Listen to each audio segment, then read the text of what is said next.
Hi friends, welcome back to our channel. Friends, ఇంతకుముందు మీకు చాలా గోరింటాకులు తయారు చేసి చూపించానండి. పేపర్ గోరింటాకు చూపించాను, అలాగే జీలకర్ర, టీ పౌడర్, చక్కెరతో తయారు చేసిన గోరింటాకును కూడా చూపించాను. కానీ ఈరోజు తయారు చేసిన గోరింటాకు చాలా డిఫరెంట్గా తయారు చేశానండి. అసలు మీరు దీన్ని పెట్టుకుంటే మాత్రం కన్ఫామ్గా షాక్ అవుతారు. సో ఫ్రెండ్స్, ఈ వీడియోని తప్పకుండా చూడండి. ఈ గోరింటాకుని నేను ఎలా ప్రిపేర్ చేశానో తెలుసుకోండి. మరి తెలుసు కదండి, అంతకన్నా ముందుగా ఛానల్ని లైక్ చేయండి, షేర్ చేయండి.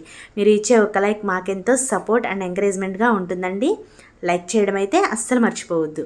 మరి ఈ గోరింటాకి కావాల్సిన పదార్థాలు వచ్చేసి 1 కప్పు గోధుమ పిండిని, అలాగే 1 కప్పు చక్కెరని తీసుకున్నాను. ఏంటి, గోధుమ పిండితో ఏదైనా స్వీట్ చేసుకుంటారు కానీ గోరింటాకు ఏంటా అనుకుంటున్నారా?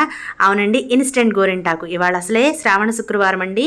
మరి ఈ శ్రావణ శుక్రవారం కానివ్వండి, మరి ఏదైనా ఫంక్షన్స్ కానీ లేదంటే ఫెస్టివల్స్ కానీ ఇన్స్టెంట్గా మీరు గోరింటాకు తయారు చేసి పెట్టుకోవాలనుకుంటే ఇది ఈజీ మెథడ్ అండి. సో ఇది ఒకసారి ప్రిపేర్ చేసి చూడండి. ఇలా గోధుమ పిండిని ఒక 3 స్పూన్ల వరకు వేసుకున్నానండి. ఒక గిన్నె తీసుకొని మీరు గోధుమ పిండి ఎంత క్వాంటిటీ అయితే తీసుకుంటున్నారో చక్కెర కూడా అంతే క్వాంటిటీ తీసుకోండి. నేను గోధుమ పిండిని 3 స్పూన్స్ తీసుకున్నాను, అలాగే చక్కెరను కూడా 3 స్పూన్స్ తీసుకొని ఈ రెండింటిని కూడా బాగా ఇలా కలిపేస్తున్నాను. ఇలా కలిపేసిన తర్వాత దీన్ని చూడండి, ఇలా ఎడ్జ్కి పక్కకు తోసేసుకుంటూ ఉండాలి. ఇలా తోసేసుకొని మధ్యలో గ్యాప్ని చేసుకుంటున్నాము. ఇంతకుముందు మనం గోరింటాకు వీడియోలో కనుక ఇలా చూపించాను కదండి, ఇలా గ్యాప్ చేసుకోవాలని చెప్పేసి. ఇప్పుడు దీనిలో మనము ఒక గిన్నెను అనేది పెట్టేసుకుంటున్నాం, ఎందుకంటే ఇది మొత్తము ఆవిరి రూపంలో మనకి ఇందులోకి వచ్చేస్తుంది కాబట్టి ఒక గిన్నెను అయితే ఇందులో ఏర్పాటు చేసుకున్నానండి. ఏంటి గోధుమ పిండితో గోరింటాకు స్పెషల్ ఏంటి అనుకుంటున్నారా? చూసేదురుగానే చివరి వరకు వీడియోని చూడండి, మీకే అర్థమవుతుంది. సో ఇప్పుడు నేను దీన్ని తీసుకెళ్ళి స్టవ్ మీద ఉంచాను. సిమ్లో పెట్టుకోండి, హైలో అస్సలు పెట్టద్దు. ఇప్పుడు దీన్ని కవర్ చేయడానికి ఒక ప్లేట్ తీసుకొని ఇలా మూత పెట్టుకోండి. ప్లేటే కాదు, దీన్ని కవర్ చేయడానికి ఏదైనా పర్వాలేదండి. చూసారు కదా, గ్యాప్ ఉంది కదా, అది అస్సలు కనిపించకుండా ఈ గిన్నెని కవర్ చేసేసుకోండి.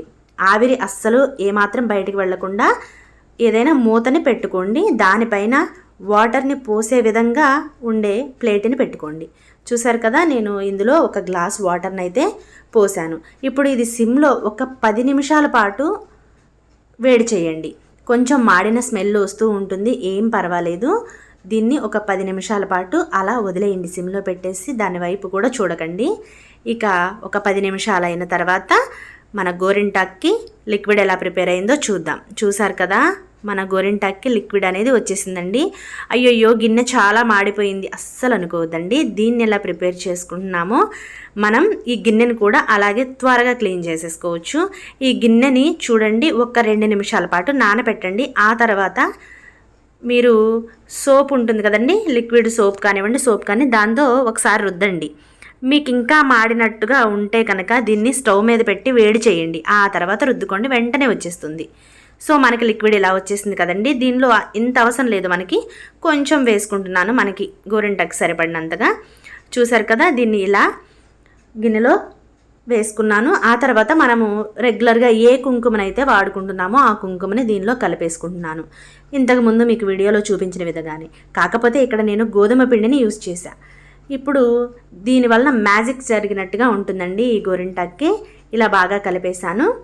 ఇలా కలిపేసిన తర్వాత మన గోరింటాక్ అనేది రెడీ అయిపోయింది. ఇన్స్టెంట్గా పార్టీస్కి, ఫంక్షన్స్కి, ఫెస్టివల్స్కి, అలాగే ఇంట్లో ఖాళీగా ఉన్నప్పుడు కూడా ఏమీ తోచినప్పుడు బాగా గోరింటాక్ పెట్టుకుంటే బాగుంటుంది అనుకునే వాళ్ళకి ఈ గోరింటాక్ చాలా బాగుంటుందండి. ఈజీగా 1 వీక్ వరకు ఉంటుంది, నో ప్రాబ్లం. సో ఇది మొత్తం ఇలా బాగా కలిపేసుకున్నాం కదా. తర్వాత ఈ గోరింటాక్ని ఇప్పుడు నేను పెట్టి చూపిస్తున్నాను, చూడండి. మొత్తము కూడా బాగా అప్లై చేసేసుకుంటున్నాను. మీరు గిన్నె పాడైపోయింది అనుకోకుండా ఒక గిన్నెని సపరేట్గా పెట్టుకోండి. ఏదైనా పాత గిన్నె ఉందనుకోండి, దాన్ని పెట్టుకోండి. మీకు గిన్నె పాడైపోయిందనే ఫీలింగ్ లేకుండా ఉంటుంది. ఆ గిన్నెను కూడా మీరు కొంచెం వేడి చేసి కనుక క్లీన్ చేసుకున్నట్లయితే చాలా త్వరగా వచ్చేస్తుంది. నేను అలాగే చేస్తానండి. సో గిన్నె క్లీన్ అయిపోతుంది. చూడండి, ఇలా గోరింటాకుని మీరు ఏ డిజైన్ కావాలంటే ఆ డిజైన్ పెట్టుకోవచ్చు. సో ఇయర్ బడ్తో నేను ఇలాగా డిజైన్స్ అనేవి వేసేసుకుంటున్నాను. వీడియో చేయాలి కాబట్టి మంచి మంచి డిజైన్స్ అనేవి స్పీడ్గా వేయలేం కాబట్టి కొంచెం స్లోగా వేసుకోవాలి కదా, అందుకని నేను నార్మల్గా పెట్టేస్తున్నాను. మీకు మంచి డిజైన్స్ వస్తే డిజైన్స్ అనేవి వేసేసుకోండి. చూసారా, ఇలా మొత్తము కూడా చక్కగా మనము ఈ గోరింటాకుని పెట్టేసుకున్నాం అనుకోండి సరిపోతుంది. ఇది ఒక 5 మినిట్స్ 10 మినిట్స్లోనే ఆరిపోతుంది. టోటల్గా ఈ గోరింటాకు మొత్తం కంప్లీట్ అయిపోయి పెట్టుకొని ఆరిపోయి కడిగేసేంత వరకు కూడా 15 నుంచి 20 నిమిషాల మధ్యలోనే పడుతుందండి. అదే ఆకు గోరింటాకు, కోను గోరింటాకు ఇలా అయితే కనుక మనకి చాలా టైం అనేది వేస్ట్ అయిపోతుంది. సో చూసారు కదా, ఈ గోరింటాకు ఒక 5 నిమిషాల తర్వాత కడిగేసానండి. ఇలా కడిగేసిన తర్వాత చూసారా, మనం ఎంత రబ్ చేస్తున్నా కూడా పోవట్లేదు. చూసారా, అస్సలు నా చేతికి అంటలేదు. సో ఫ్రెండ్స్ చూసారు కదా ఎలా ఎర్రగా పండిపోయిందో. ఇలా కడిగేయగానే మనకి ఇలా వచ్చేస్తుందండి. సో ఫ్రెండ్స్ చూసారు కదా, 2 చేతులకి ఇలా పెట్టేసుకున్నాము. చూడండి ఎంత రఫ్ చేసినా కూడా చూడండి అస్సలు పోవట్లేదు, కలర్ కూడా పక్కన అంటట్లేదు. సో ఫ్రెండ్స్ ఈ గోరింటాకు మీకు బాగా యూజ్ అవుతుందండి. డెఫినెట్గా నేను హామీ ఇస్తున్నాను. మీరు ఒకసారి ట్రై చేసి ఈ గోరింటాకుని పెట్టుకొని చూడండి. చాలా సింపుల్గా చాలా ఈజీగా అయిపోతుంది ఈ ప్రాసెస్, ఎంతో ఈజీగా అయిపోతుంది. సో గోధుమ పిండితో ఈ రకంగా గోరింటాకు తయారు చేసుకొని చూడండి. అన్ని గోరింటాకుల కన్నా చాలా మంచి రిజల్ట్ అయితే ఇది ఇచ్చేస్తుంది. ఫ్రెండ్స్ చూశారు కదా, ఇలాంటి ఇంట్రెస్టింగ్ వీడియోస్ మరిన్ని చూడాలి అనుకుంటే వెంటనే ఛానల్ని సబ్స్క్రైబ్ చేసి పక్కనే ఉన్న బెల్ సింబల్పై ఆల్ అని క్లిక్ చేయండి. అప్పుడే మేము పెట్టే ప్రతి వీడియో కూడా మిస్ కాకుండా మీరు చూసేయవచ్చు.